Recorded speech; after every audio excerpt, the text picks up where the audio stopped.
আবারও ইসরায়েলে কদর মিসাইলের বৃষ্টি নামালো ইরানের মিসাইলে কেঁপে উঠেছে গোটা ইসরায়েল।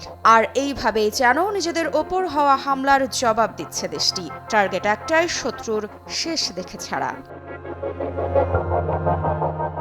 মধ্যপ্রাচ্যের আকাশে এই আগুন নতুন নয়, এটা ইরানের প্রতিশোধের আগুন। ইরানের আইআরজিসি ঘোষণা দিয়েছে অপারেশন ট্রু প্রমিস 4 এর নতুন ধাপ। আর সেই ধাপেই ইসরায়েলের গুরুত্বপূর্ণ শহরগুলো লক্ষ্য করে ছোড়া হয়েছে কদর মিসাইল। তাহলে কি ব্যর্থ হলো কূটনীতি, যার ইঙ্গিত দিলেন খোদ ট্রাম্প? নাকি এটাই নতুন কৌশল, যেখানে আলোচনার মাঝেই চলে যুদ্ধ, যদিও ইরান জানিয়েছে তারা কোনো আলোচনা করেনি। গত 23 মার্চ যুক্তরাষ্ট্রের প্রেসিডেন্ট ডোনাল্ড ট্রাম্প দাবি করেছিলেন ইরানের সঙ্গে ফলপ্রসূ আলোচনা হয়েছে, কিন্তু বাস্তবে ঘটেছে উল্টোটা। আলোচনার খবর ছড়িয়ে পড়ার পরই মধ্যপ্রাচ্যে আবারও শুরু হয়েছে ক্ষেপণাস্ত্র হামলার নতুন ঢেউ। আর এই নতুন দফায় ইরানের হামলার লক্ষ্য ছিল ইসরায়েলের একাধিক কৌশলগত শহর।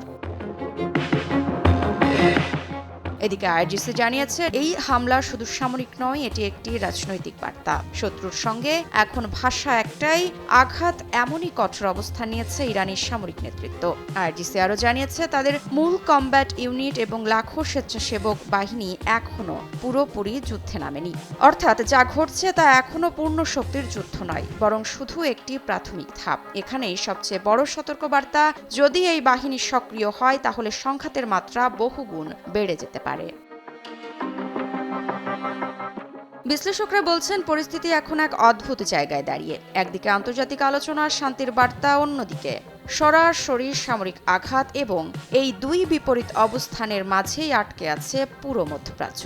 সত্যি কি কোনো কূটনৈতিক অগ্রগতি হচ্ছে, নাকি এগুলো শুধু রাজনৈতিক বক্তব্যের খেলা? কি বুঝলেন ভাই? অনলি জেডাই চাই। মধ্যপ্রাচ্যে এখন যুদ্ধ শুধু সীমান্তের ভেতরে নয়, এটা ছড়িয়ে পড়ছে রাজনৈতিক ভাষা, কূটনৈতিক এবং অবস্থার ভেতরেও। একদিকে শান্তির কথা, অন্যদিকে আকাশে আগুন। শেষ প্রশ্নটা তাই আরো ভয়ঙ্কর, এই সংঘাত কি থামবে, নাকি আরো বড় যুদ্ধের দিকে এগোচ্ছে বিশ্ব?